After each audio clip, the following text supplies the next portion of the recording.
Man, I am feeling refreshed this morning. Had a good weekend, took the day off yesterday. We literally did nothing yesterday. All we did was lay around and binge watch old seasons of the challenge on Paramount Plus. Sometimes it's nice to have a lazy day like that just to sit back and recharge. Check my email this morning. A lot of you guys sent me the Cale Gundy story yesterday. We might get into that later this afternoon. I'm waiting to see if there's more information to be released. I want to know if he was pressured to resign by the University of Oklahoma or if he walked out voluntarily. My instincts tell me that Cale Gundy was pressured to resign, maybe even forced to resign. No one even knew what happened until he posted his resignation on Twitter yesterday. I am thinking that the University of Oklahoma was worried about a player leaking this story, so they got out in front of it. We will see what happens as the rest of the day progresses. We're going to start the week talking about the YMCA. The YMCA, it was founded by George Williams almost 200 years ago. It was founded in London, England. George Williams started the YMCA because he wanted to instill Christian values. The mission was to implement the faith through developing the mind, the body, and the spirit. Now, I'm sure most of you know YMCA stands for Young Men's Christian Association. Key word, Christian. Now, I'm not too familiar with the YMCA anymore. When I was young, I played basketball in their leagues for a brief time in high school when I was interested in working out for about a month. I had a membership to the YMCA gym. But that was a long time ago. I haven't stepped foot in a YMCA in 20 years. So when I saw the headline of this story, I was initially shocked and confused. YMCA bans Grand for calling out Tran Dan. What? An organization dedicated to the Christian faith takes the side of Tran Dan over Granny? That can't be true. What did Granny do? Hit him with the pepper spray when she saw a dude dressed as a woman? Did she poke him in the ass with her cane thinking he would enjoy it? How in the hell is a Christian organization siding with Tran Dan over Grandma? I started looking into some of the recent decisions by the YMCA. It all started to make sense. An organization that used to dedicate itself to volunteer work in the community. An organization that used to pride itself on humanitarian efforts. An organization that supported millions of POWs during World War II. Helped thousands of Japanese immigrants who were forced into internment camps. An organization that most people hold in high regard has been infected by the woke fungus. Take a look at some of the recent community activism of your local YMCA. Local chapter in Silicon Valley, they started a book club dedicated to the religion of woke. Stay woke. Come join us as we preach the good word from the woke Bible. Each week, we will explain a woke commandment. At the end of each meeting, all members congregate in the woke shower and tag team the cucumber. The YMCA of Western North Carolina, it teaches its members about the importance of racial equity. Please join us in the fight to end mythical racism. We offer courses taught by Jamel Hill. Each week, she selects one high-profile athlete and pretends that birthing person has been oppressed. When the teaching of critical race theory in elementary schools was met with severe backlash in Texas, members of Woke United Methodist, they came up with another plan. Parents didn't want their children being indoctrinated by their non-binary teacher. Instead of explaining the benefits of teaching critical race theory, which there are none, and letting the parents decide what's taught to their children, members of Woke United Methodist, they devised another scheme.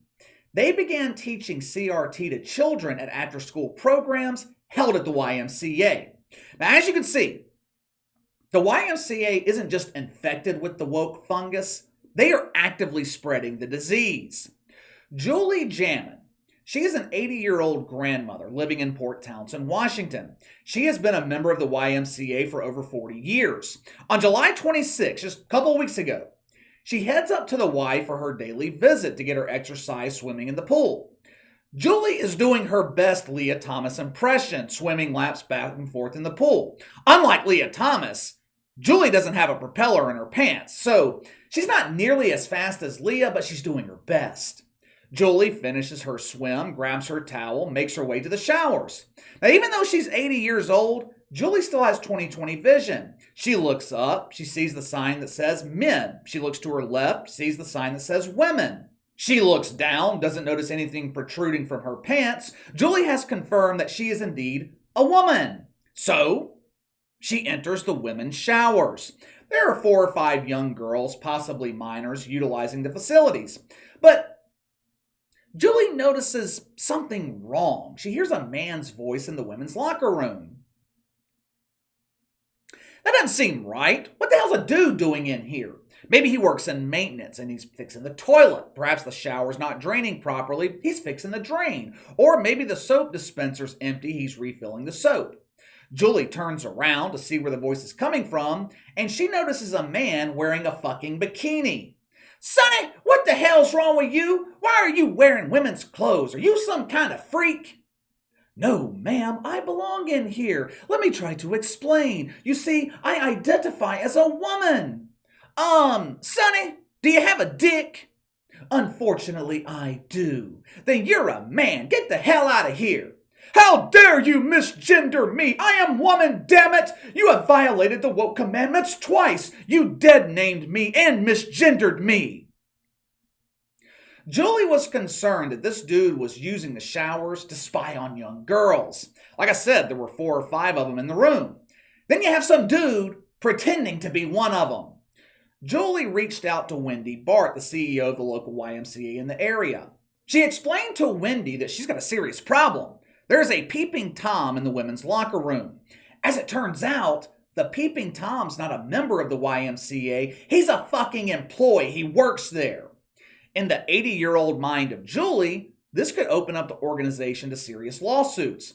If Wendy Bart ignores this situation and something were to ever happen, she would be held liable for negligence. There's just one problem.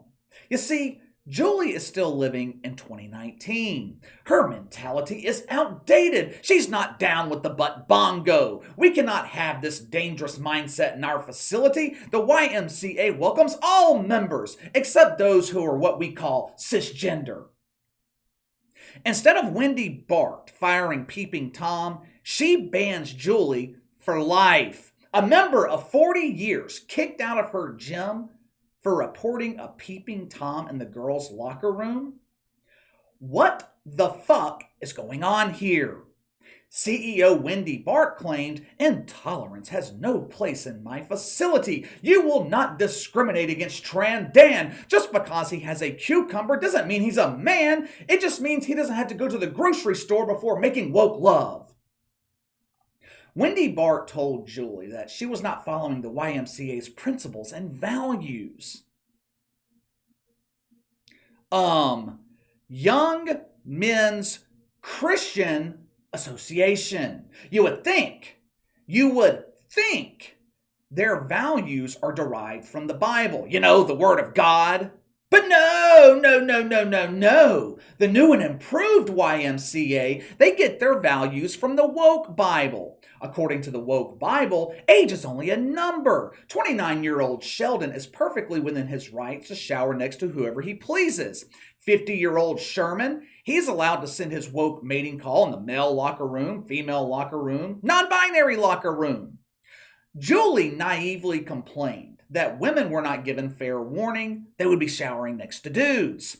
Damn it, there you go, misgendering again. You must use proper pronouns. Wendy Bart replied by saying, look around, you old bitch. There are rainbows and pride signs everywhere. My facility is down with the butt bongo. Is this not completely backwards? Just 3 or 4 years ago, if Grandma complained about a male employee lurking in the women's shower with underage girls present, he would have been arrested. Granny would be called a hero for looking out for the well-being of the children. She would have been applauded for kicking his ass out and for having the courage to speak against this evil. In 2022, Granny is the villain while Tran Dan is the heroic victim. That poor woman, or maybe it's a shovel. I cannot imagine the pain it's going through. All it wanted to do was watch those girls take a shower. Not only was his spank fest interrupted, he then suffered through the pain of being misgendered. According to the Post Millennial, and this is the only place I saw this, so I don't know if this is true, but according to the Post Millennial, not only was this male employee lurking in the girls' shower, he was also helping them undress. Now, if this is true, this tells me these young girls think this is normal behavior. If that's the case, this is a huge problem. Where the fuck are the parents? When my sister was 13, 14, 15 years old, and my dad knew there was some dude helping her undress in the locker room, that dude wouldn't have any arms. But these kids, they think this is perfectly normal. They probably tipped him for his services. How nice of Bikini Bob to help me undress. He really goes above and beyond. What was that poking out of his pants? If you go to the YMCA website, they still claim to represent Christian values. But right under that, they talk about their commitment to diversity, equity, and inclusion, which is a Marxist ideology and couldn't be further from Christian principles. You can't be both, and the YMCA is not both. The organization, founded in religious faith, is now practicing a different kind of faith, faith in the oak tree. But let me know what you think. The YMCA, they banned Gran for outing Tran Dan. Sound off in the comments below. Make sure to like and subscribe. Click the notification bell to receive all notifications from the channel. Best way to contact me is by email at btlkc84@gmail.com, KC_BTL84 on Twitter. I'll see you guys later.